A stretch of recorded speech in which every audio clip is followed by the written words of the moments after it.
भाइयों एवं बहनों, जय श्री गुरुदत्त।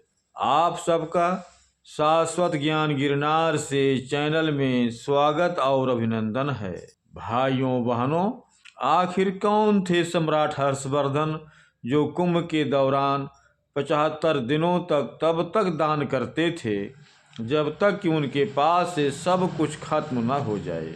संगम नगरी प्रयागराज में आस्था के सबसे बड़े मेले कुंभ का आगाज हो गया है। कुंभ ऐसा महापर्व है जब देश विदेश से कई लोग यहाँ जुड़ते हैं, जिसमें साधु, श्रद्धालु आदि शामिल रहते हैं। यहाँ स्नान करते हैं और दान पुण्य कमाते हैं। प्राचीन भारत में हर्षवर्धन नाम के एक सम्राट भी यहाँ आने और उनके दान करने की कहानियाँ हैं। इतिहास में उन्हें दान देने की वजह से भी जाना जाता है। ऐसा भी कहा जाता है कि वे कुंभ के दौरान 75 दिनों तक तब तक दान करते थे जब तक कि उनके पास से सब कुछ खत्म न हो जाए। बता दें कि ईसा के बाद की 6ठी सदी में भारत के दौरे पर आए चीनी यात्री ह्वेनसांग ने भी अपने संस्मरणों में प्रयागराज और कुंभ का वर्णन किया था। ह्वेनसांग ने भी अपने वर्णन में सम्राट हर्षवर्धन का जिक्र किया और उनके 75 दिन तक के दान के बारे में बताया जाता है कि हर्षवर्धन तब तक दान करते थे जब तक कि उनके पास से सब कुछ खत्म न हो जाए। यहाँ तक कि वह अपने राजश्री वस्त्र भी दान कर देते थे। हर्षवर्धन 590-647 ईस्वी प्राचीन भारत में सम्राट थे, जिन्होंने उत्तरी भारत के तमाम इलाकों में अपना एक सुदृढ़ साम्राज्य स्थापित किया था। वह ऐसे हिंदू सम्राट थे जिन्होंने पंजाब छोड़कर शेष समस्त उत्तरी भारत पर राज किया था। उन्होंने बंगाल में शासन किया था। हर्षवर्धन भारत के आखिरी महान सम्राटों में से एक थे। उन्होंने कन्नौज को अपनी राजधानी बनाकर पूरे उत्तर भारत को एक सूत्र में बांधने में सफलता हासिल की थी। उन्होंने अपने शासनकाल में कई विश्राम गृहों और अस्पतालों का निर्माण करवाया था। ह्वेनसांग ने कन्नौज में आयोजित भव्य सभा के बारे में भी उल्लेख किया है, जिसमें हजारों भिक्षुओं ने हिस्सा लिया था। वे हर 5 साल के आखिरी में महामोक्ष हरिषद नाम के एक धार्मिक उत्सव का आयोजन करते थे। यहाँ पर वह दान समारोह आयोजित करते थे। कई रिपोर्ट्स में कहा गया है कि हर्षवर्धन ने अपनी आय को 4 बराबर भागों में बांट रखा था, जिनके नाम शाही परिवार के लिए, सेना तथा प्रशासन के लिए, धार्मिक निधि के लिए और गरीबों और बेसहारों के लिए। प्रयागराज में महाराज हर्षवर्धन ने अनेक दान किए थे। वह पहले भगवान सूर्य, शिव और बुध की पूजा करते थे। उसके बाद ब्राह्मण, आचार्य, दीन, बौद्ध भिक्षु को दान देते थे। इस दान के क्रम में वह लाए हुए अपने खजाने की सारी चीज़ें दान कर देते थे। वह अपने राजश्री वस्त्र भी दान कर देते थे। फिर वह अपनी बहन राजश्री से कपड़े मांग कर पहनते थे। राजा महाराज हर्षवर्धन ईसा की 6ठी शताब्दी में उत्तर भारत में एक शक्तिशाली राज्य था, जिसका नाम था थानेश्वर। थानेश्वर में राजा प्रभाकरवर्धन राज करते थे। वे बड़े वीर, पराक्रमी और योग्य शासक थे। राजा प्रभाकरवर्धन ने महाराज के स्थान पर महाराजाधिराज और परम भट्टारक की उपाधियां धारण की थीं।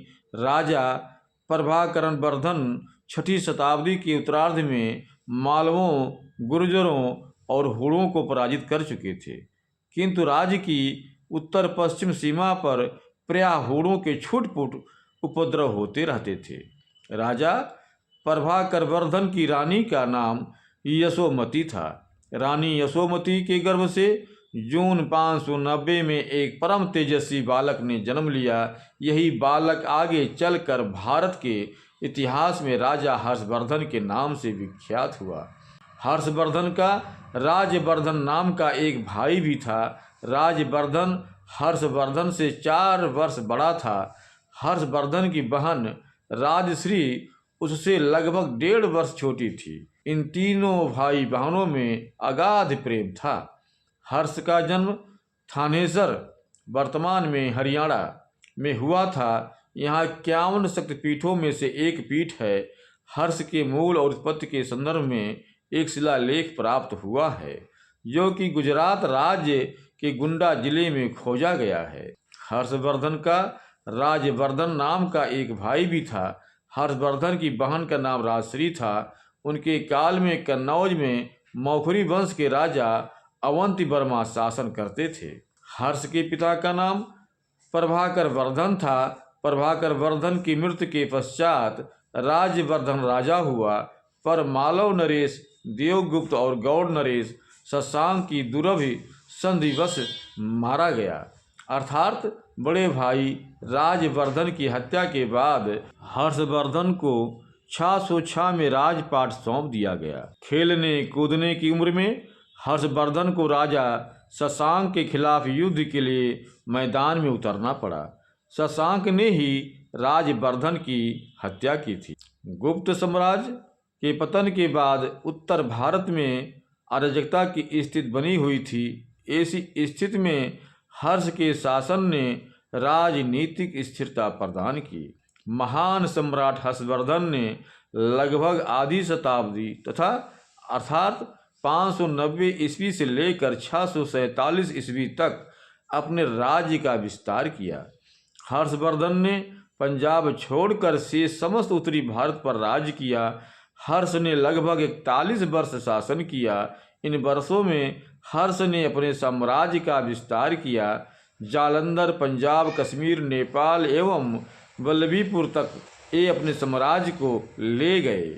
इसने आर्यावर्त को भी अपने अधीन कर लिया। हर्ष के कुशल शासन में भारत तरक्की की ऊंचाइयों को छू रहा था। हर्ष के शासन काल में भारत ने आर्थिक रूप से बहुत प्रगति की थी। माना जाता है हर्षवर्धन ने अरब पर भी चढ़ाई कर दी थी, लेकिन रेगिस्तान के एक क्षेत्र में उनको रोक दिया गया। इसका उल्लेख भविष्य पुराण में भी मिलता है। माना जाता है कि सम्राट हर्षवर्धन की सेना में 1 लाख से अधिक सैनिक थे। यही नहीं, सेना में 60,000 से अधिक हाथियों को रखा गया था। हर्षवर्धन ने रत्नावली, प्रियदर्शिका और नागरानंद नामक नाटिकाओं की भी रचना की। कादम्बरी के रचयिता कवि बाणभट्ट उनके हर्षवर्धन के मित्रों में से एक थे। कवि बाणभट्ट ने उनकी जीवन हर्ष रचित में विस्तार से सब कुछ लिखा है। महाराज हर्ष ने 641 ईस्वी में एक ब्राह्मण को अपना दूत बनाकर चीन भेजा था। 643 ईस्वी में चीनी सम्राट ने लियांग होवाई किंग नाम के दूत को हर्ष के दरबार में भेजा था। लगभग 646 ईस्वी में एक और चीनी दूत मंडल ली निप्याओ एवं वान हनतसे के नेतृत्व में हर्ष के दरबार में आए थे। इतिहास के मुताबिक चीन के मशहूर चीनी यात्री हुएन त्सांग हर्ष के राज दरबार में 8 साल तक उनके दोस्त की तरह रहे थे। तीसरे दूत मंडल के साथ भारत पहुंचने से पूर्व ही हर्ष की मृत्यु हो गई थी। हर्षवर्धन अपनी पत्नी दुर्गावती से 2 पुत्र प्राप्त किए थे, वाग्यवर्धन और कल्याणवर्धन, पर उनके दोनों बेटों की अरुणाश्रवा नामक मंत्री ने हत्या कर दी थी। इस वजह से हर्ष का कोई वारिस नहीं बचा। हर्ष के मरने के बाद उनका साम्राज्य भी धीरे धीरे बिखरता चला गया और फिर समाप्त हो गया। भाइयों बहनों, अब हम अपने शब्दों को यहीं पर विराम दूंगा। पुनः मिलेंगे अगले वीडियो में। जय श्री गुरुदत्त, जय श्री गुरुदत्त।